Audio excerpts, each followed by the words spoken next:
With the S&P 500 sitting pretty close to 4,800, it's becoming harder and harder for me to find undervalued opportunities in the stock market. I talked about growth stocks before. They did rally. I talked about some value stocks, Crocs, GO, and many other ones. These stocks have played out. Even Crocs was up like 20% in one day.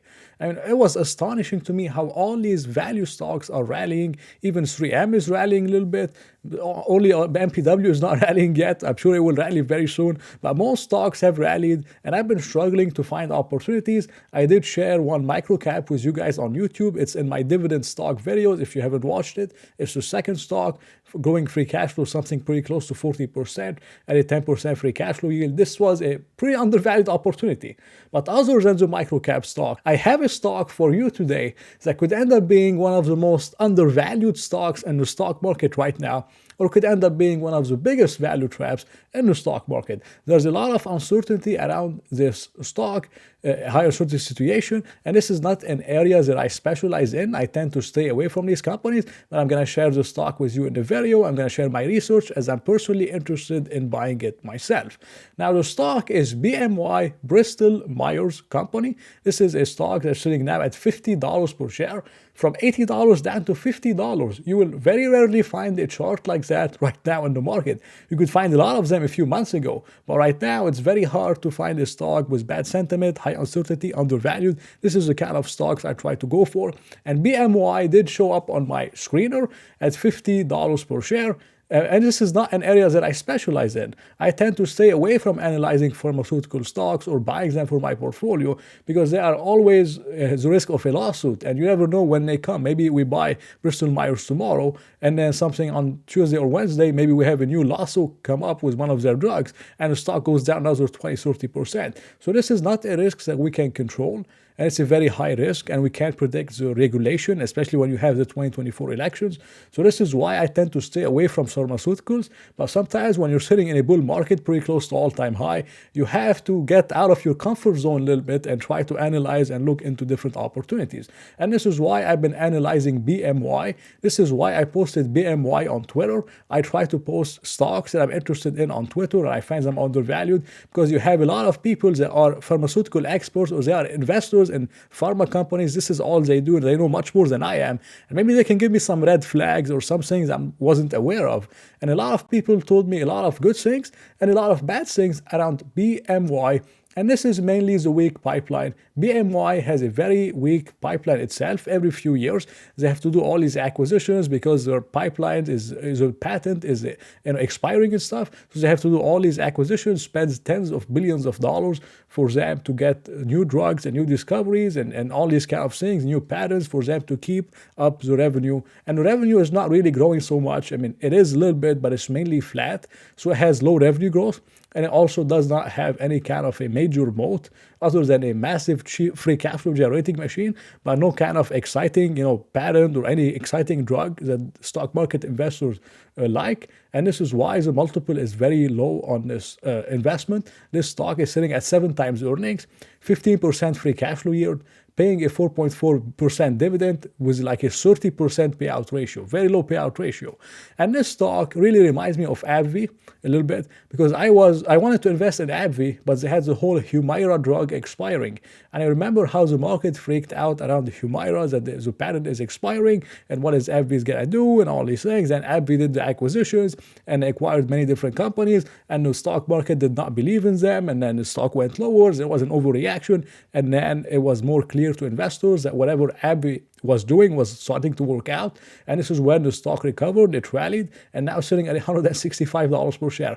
And I see the same thing with Bristol Myers. Bristol Myers has 2 main drugs, and these 2 main drugs, they have the patent expiring very, very soon. Not very soon, but in the next few years. Like the first one expires in April 1st of 2028. The second one expires in the EU in 2026 and in the United States in 2028. And these 2 drugs, they make most of their revenue from these 2 drugs.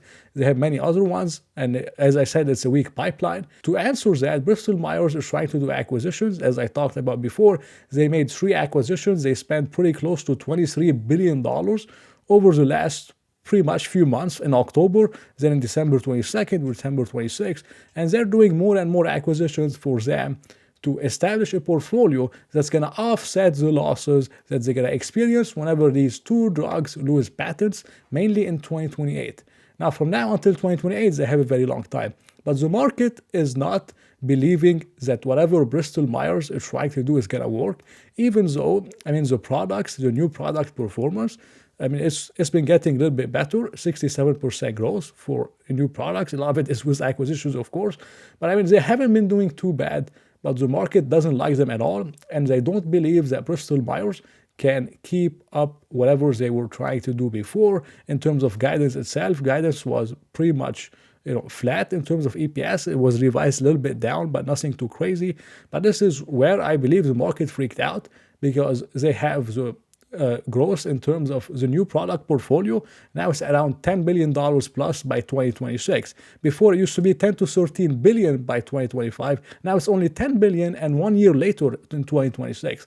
So this will make a lot of investors believe that whatever Bristol Myers is trying to do is not going to work, and the new products are not performing well. But I still believe it's a massive overreaction, in my opinion. I've seen it before with many stocks.